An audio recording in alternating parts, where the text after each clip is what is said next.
and Ting Yan seems to be the one going first. So the Tri-Brigade Destiny hero. As you can see. Oh no, it's actually Chong-Yi. Chong-Yi going first. His gesture just now revealed as though Ting Yan was the one going first. Right, so he activates the Pot of Prosperity and he gets to choose which of the extra deck cards he wants to banish face down in order to excavate cards from the top of the deck equal to the amount of cards that he has banished. Oh, it's going straight for 6. Yep. He probably wants to go to this opening card straight away, at least maybe revealing like Carobin or even Alastair. Oh. Well, he reveals 2 Cross-Out Designator, 1 Fusion Destiny, 1 Destiny Hero Denial, 1 Effect Veiler, and 1, I can't really take a look. Might be an Ash Blossom, I believe. yeah, I think it's an Ash Blossom, yeah. At this point in time. With this, he has revealed part of his strategy. His opponent now knows that he's playing Fusion Destiny in his deck. So he goes straight for a Ash Blossom. Maybe he wants to prevent his opponent from using Maxi or / using a Fusion Destiny against him as well. So he starts off another play with a Trickster Light Stage that allows him to search for a Trickster monster to add to the hand. My guess is it could be Kandina and go for Carobin, but he searches for Carobin straight away. No, Carobin is a better play since you special summon it first, then you can follow with an Invoker. Yeah. So he normal summons Alastair the Invoker, allows him to search for Invocation. Actually, at this point in time, right, he can just, straight away go for Verte and Okonda. Correct, that's the standard play that his deck wants to make. Correct. Then he can banish Carobin and Alastair for Merkaba, but he chose to go for Link Summon first. It could be either Almiraj or you have the Magisters.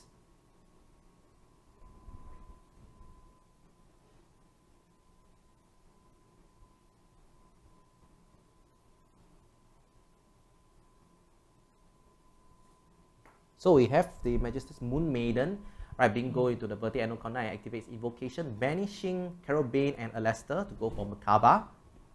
Right, at this point of time, it's actually his 5th summon, I guess. Alright, he activates Verte's Anaconda's effect, sending Fusion Destiny from the deck to the graveyard. Okay, going forth, sending, I guess, Denial and Malicious. So Chong-Yi is not playing the usual Dasher and Celestial build. He has Celestial, but he does not have Dasher. He's playing a much heavier D-Hero engine. Correct. He plays a Malicious and he sends Denial, which in the next turn, right, these two will actually do a very good link line. Correct. He goes for Phoenix Enforcer in attack position, brings it away from the Verte Anaconda, and yeah, he ends his field probably with a very good counter. Very good board against all of things. That's the defense. Optimal opening board that he's hoping for. Correct. And it's very lucky that his opponent has no disruptions. Yeah. But even though at this point, before Chong-Yi ends his turn, Ting Yan could still respond with a Nibiru, but will be faced from negation from Merkaba. So he needs an answer to the Merkaba also as well. So Merkaba on the 5th summon is actually the way to protect your board. So Chong-Yi set 1 card and ends his turn, passing on to Ting Yan. So it's Ting Yan's turn right now.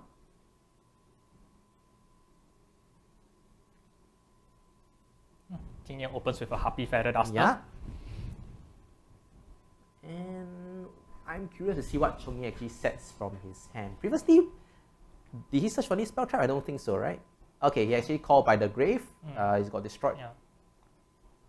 Now he has an Invocation in hand, which he returned earlier, so he could choose to use Merkaba to negate Happy Feather Duster. But I think Invocation actually returned back to the deck, right? Then return Alastair back to the hand. So he has an Alastair to negate monster effects.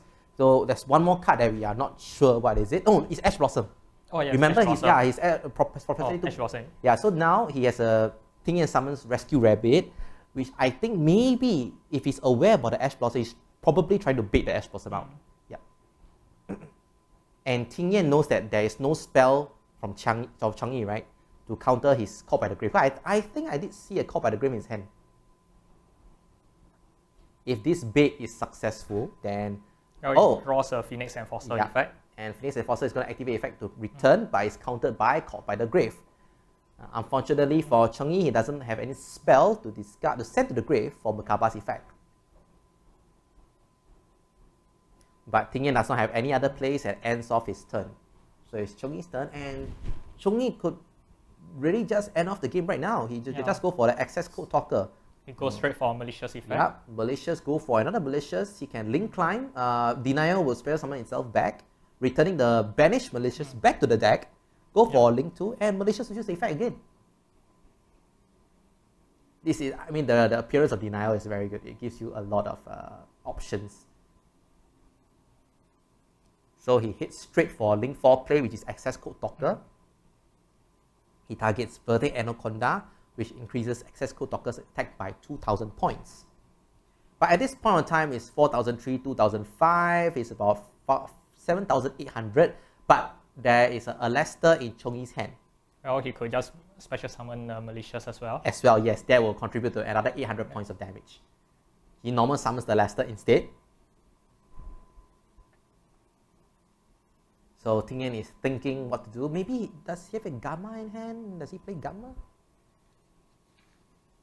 If he does really have a Gamma, Cyphering Gear Gamma in hand, he could possibly block off the attack from this turn, but there is still an access code talker there that can banish the Verte Anaconda and the Magisters to destroy both the Cyframes. Indeed, a Gamma comes out. Yep. A Gamma appears, but it doesn't seem to be very effective against this play because he still has 2 link monsters in the grave to banish, to destroy both of the Cyframes. Alright, and let malicious appear for 3rd time, and I guess those are enough to go in for the kill. If I were to count 2,500 plus 800, it's actually 3,003, 4,003. Actually, no, it's 7,600 only. Still not enough. Cheng-Yi negates with Merkaba. Yep, and yeah, that's enough. Concedes the game. Correct.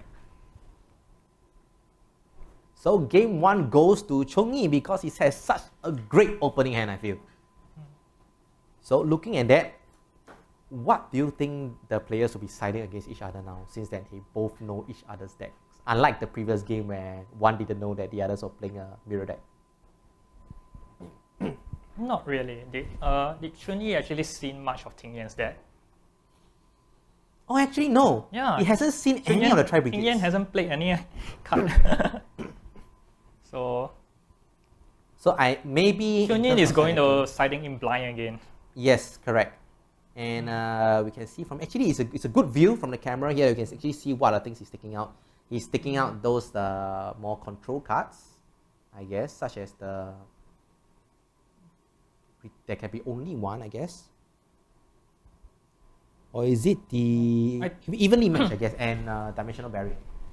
I think a good guess is that there's a very strong chance that the losing player would choose to go first. Correct. So in this place, you want to take out traps, since you will be very likely to be going second. Correct, and put in more hand traps instead to counter your plays against the person that's going first. Because probably if he's going first, he's going to go all out with the combo plays, you see.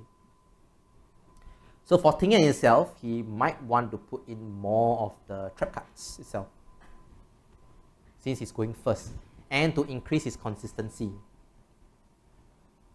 As for the Tri-Brigade, do you think that he will let the Cyframe Gear, Gamma, and Cyframe Driver remain if he's choosing to go first again? I think there's a good chance, simply because as a Tri-Brigade player, you want your Fertile effect to go through. But so Fertile means Fertigate, right? The link monster or which one? No, Frentor, sorry. Fractal effect to mill another one. Right, so okay. Typically when you activate Frentor's effect, your field will be empty. So that will give you a chance to counter with Cyphering Gamma if your opponent chooses to ash it. I understand.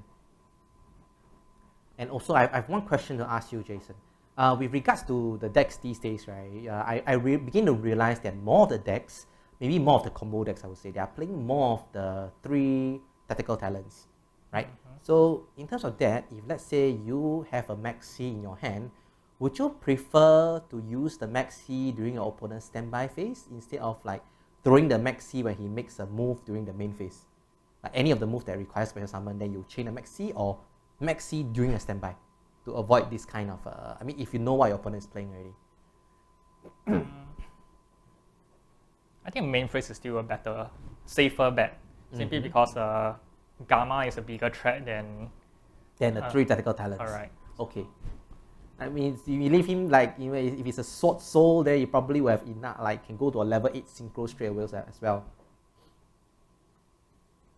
So, okay, Chong-Yi is still deciding on what else to side in for his deck. He may not have made up his choice yet because he's siding in blindly. He does not know what the opponent is playing.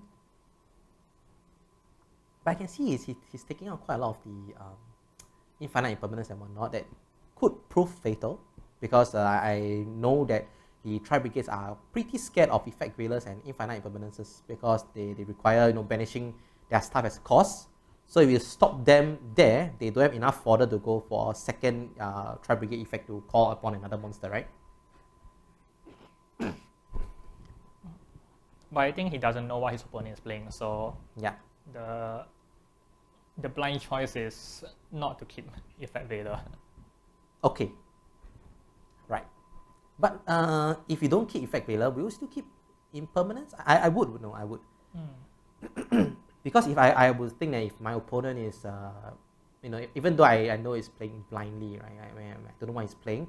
If he happens to be a Flunderies, there's a risk of a Wind Barrier statue, and Infinite Impermanence is very good against Wind Barrier statue. If he's playing Virtual World, but somehow my opponent break, right? The Infinite Impermanence is good against the VFD also, the True King of all calamities, right? Even though there could be a chance that the Tutor can destroy the VFD to escape the impermanence, but I mean, if you put in these cards, it should be good against them also in the first place. Alright, the players are now shuffling. They have completed their side decking. Yep. And they have showed to their opponents how many cards are remaining in their side deck and their extra deck, and going forward with the shuffle. So you hope this time, if Ting Yan has chosen to go first, his hand will be better. The one risk sometimes if you're playing the Fusion Destiny kit, right, or even the Red Ice Fusion kit last time, is it actually breaks up your hand sometimes and makes your own deck combo inconsistent, but that actually serves as a backup plan for Fusion Destiny. Well, it's a good calculated risk. So at the expense of having a slightly less consistent deck, you have more power in your opening play. True, I agree as well. Okay, so deck is shuffled and let's the duel begin. Ting Yan has chosen to go first. Awesome. Let's hope he has the awesome Tri-Brigade play in his hand in the first turn. He discards Fractal, it sends Fractal from the hand to the graveyard to activate the effect to mill another Tri-Brigade from the deck to the grave. The standard play will be dropping Kit and followed by Nerval. Yep. She does so. Kit's effect activates to send Nerval from the deck, and Nerval's effect activates to search for a Tri-Brigade from the deck to the hand. He searches for Keras, which Chong-Yi needs to be beware, because it could be that he has a normal summon plus Keras can provide an additional special summon in order to go for another effect to call upon another link monster.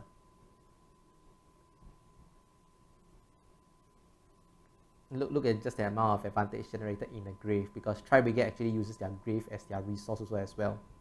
Yeah, this sets up cleanly for Tri-Brigade revolts already. And I see Chong-Yi actually has an infinite impermanence in his hand. He didn't cite all of them out, he just cite that few only. He still lets a few copies remain inside. So Kit is being summoned, and Kit is probably going to use this effect, right, to banish 2 or 3, right, to go for a link, summon, spare summon, not a link summon, spare summon from the extra deck. Chong-Yi should respond with infinite impermanence at this moment, because you just wouldn't want Bear Bloom to appear. No. Oh, he actually uses the Maxi. The Maxi and waiting for Ting Yan's response. He could be saving the infinite impermanence in his hand if the Maxi is being countered by either Ash Blossom or Caught by the Grave, then the infinite permanence is a backup plan. But with this, if Ting Yan chooses not to proceed with any more special summons, then he's losing out because he does not get to search for Bear Bloom. Using Bear Bloom's effect to search for Revolt, I mean. You still go for Bear Blooms nonetheless? Yes. And with that, it means that he might go for another link summon contributing to another card drawn by Chongyi. So let's see whether he wants to do so. I think it's a worthwhile trade. So you're only giving one card, but the advantage you get from Revolt is so much more. Correct. However, there's one thing though. At this point of time, if he indeed does go for, Link Summon for Rugal, right, there is no chain block, right, to prevent Bear Bloom's effect from being negated by Ash Blossom. Because we know that at this point of time, the searching for Revolt is very crucial in this point, because you want Ting Yan will want every single advantage that he has. So let's hope that the Bear Bloom's effect is not negated by Ash Blossom, because you spell someone one more, Chongyi draw one more card, it's an extra step closer to Ash Blossom. He resolves successfully. That's good. Luckily for him. Yes, so he gets to search for a Revolt and will be setting it in this turn.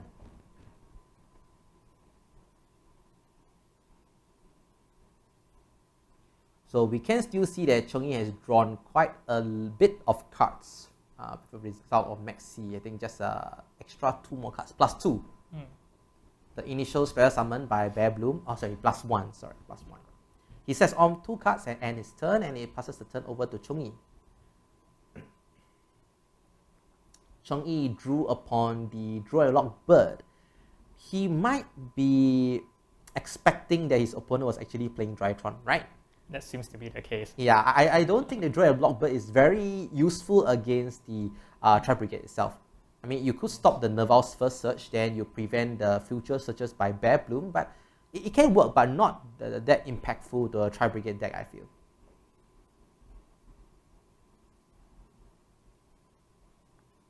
And the least you want to do now is to draw upon a hand trap that does not have any usage during your turn, you see.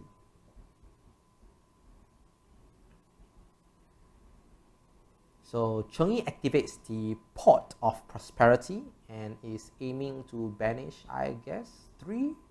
I think 6 might be a good choice. Okay. So since Ting Yan has 2 set cards, he might want to draw into something that could clear the back row. That makes sense. Digging for 6 is the safest choice to do so. Correct. Though if you get negated by Ash Blossom, it's pretty painful in your wallet for this. The cost is quite high. But I think the good thing is that the Prosperity allows you to choose one extra deck to banish. If it was banished at random, I think it would be more painful to watch if it was negated by Ash Blossom.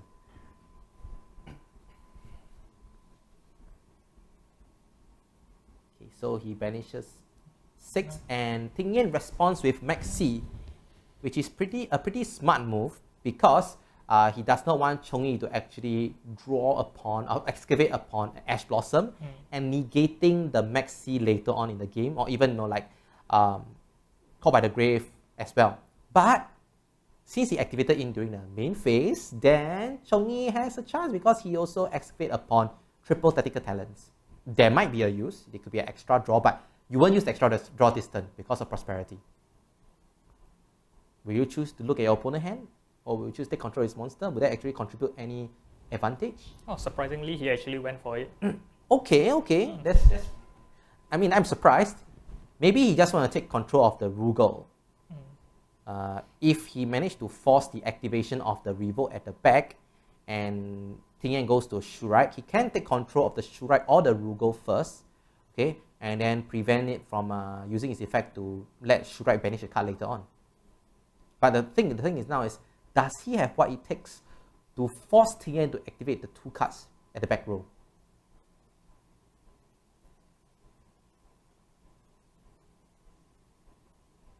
So he activates the triple tactical talents, but however, you cannot draw a card because of Prosperity's effect. So activate, since he already activated the triple tactical talents, he has to go through with it, choosing either to take a look at Ting Yan's hand or to take control of his monster. So that could be... That might be a very costly misplay. Yeah, it could be a really fatal misplay on Chongyi's part. Okay, he takes over the Rugal. So he might summon a monster to go straight for maybe Access Code Talker. But however, this play will still lead him vulnerable to Revolt. Okay, so he activates Terraforming first, searching for Magical Meltdown or Light Stage. I believe he could go for Light Stage. Light Stage is what he needs right now. Correct. Just to lock down one of the cards behind. Yes. And indeed he does. He activates Light Stage. and Ting Yan passes. He searches for Carabine.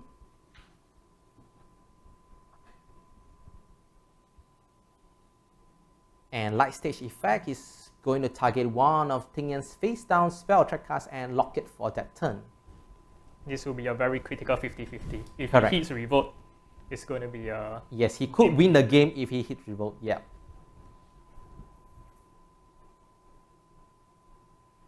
Okay, so Alastair is being normal summoned and he uses Alastair's effect to search for Invocation. You know, he has an Impermanence in the hand. So what he could do is, because Impermanence in the hand, is Alastair could go for the Magister's Moon Maiden. Alright, then he could Invocation for Merkaba, and the Merkaba is actually safe from Revolt. Because he has an Impermanence to negate. And Ting Yan is getting more draws off the Maxi that is thrown earlier.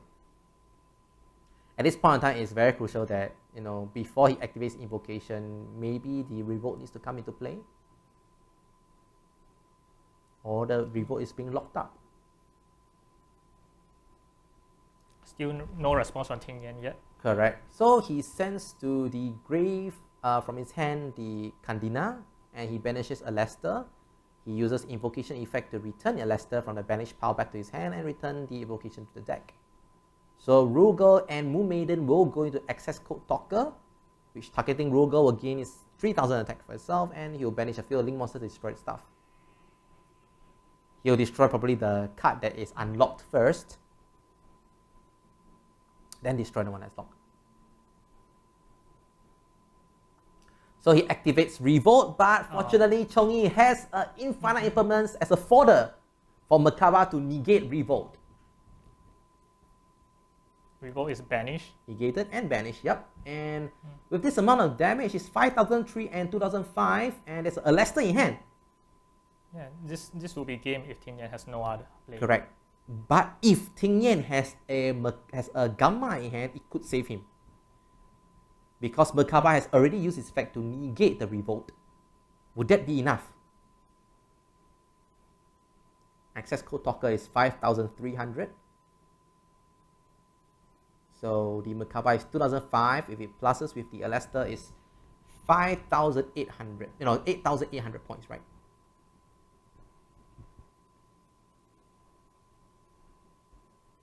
Is damage half for Prosperity? I believe so. Ah, okay. So it means that Judge this has turn... been pointing out at it. Yep. And indeed it is. So Xunyan has no way to deal 8000 damage this turn due to the effect of Prosperity. You need to have 16,000 attack points on the field in order to deal the 8,000 damage. So at the end of the turn, the light stage effect actually sends the crossout designator to the grave. no, I believe Chun-Yi actually activates the effect of Access Code Talker. Correct. Banishing the Moon Maiden to destroy the crossout designator. He sets one card. So this is still anyone's game. Although Chun-Yan currently has the advantage on board, he has given Ting Yan a lot of card advantage through Maxi. Correct. So would Ting Yan have what it takes to secure at least a game 2? Ting Yan opens with a tanky, fire formation tanky, to search for a Beast Warrior from the deck, level 4 and below Beast Warrior. He searches for Fractal. Chun-Yi poises him to pause for a moment. He might have a response. The draw and lock bird that we saw earlier, that he has managed to use it. So at this point in time, will this draw and lock bird be enough to seal the game for Chong-Yi? We know now that at least at this point in time, Ting Yan won't be using Fractal's effect to send Nerval, that's for sure. Unless he really needs the fodder in the graveyard to activate for any of his Tri-Brigade's special summoning effect. But, I mean, we have a Merkaba there to negate monster effect, so it's not very predictable now. Right, he normal summons Fractal and is contemplating on whether to activate his effect.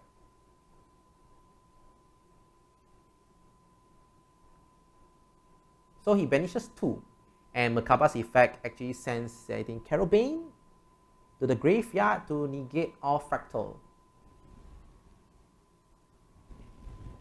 So he's using Kera's effect to special summon itself. And Kit's effect is allows to send one more Tri-Brigade from the deck to the graveyard.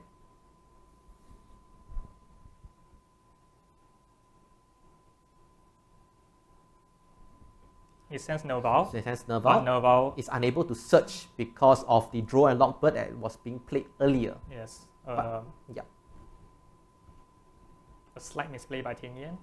But I feel that's fine because he needs the fodder. fodder. That's a necessary move he needs. Correct.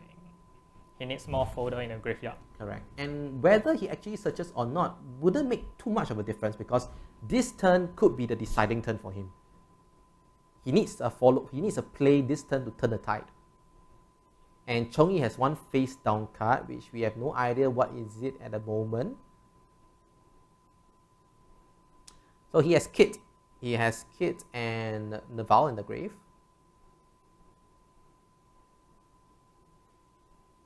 And Fractal. I think I saw a Fractal as well.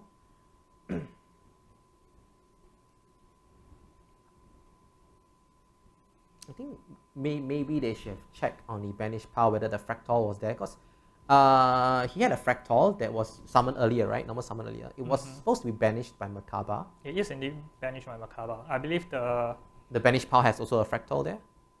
Correct. The Fractal in his graveyard is from turn 1. Alright, sure. The one where he activated with an empty field. Understand. So he banishes 3 and Chong Yi actually responds with a Forbidden Droplet, sending his Trickster Light Stage to the graveyard to negate Keras's effect, making him unable to special summon a Link monster from the extra deck. This has been a perfect counterplay by Chun Yi. Correct. All the way. Yes, and say goodbye, loneliness.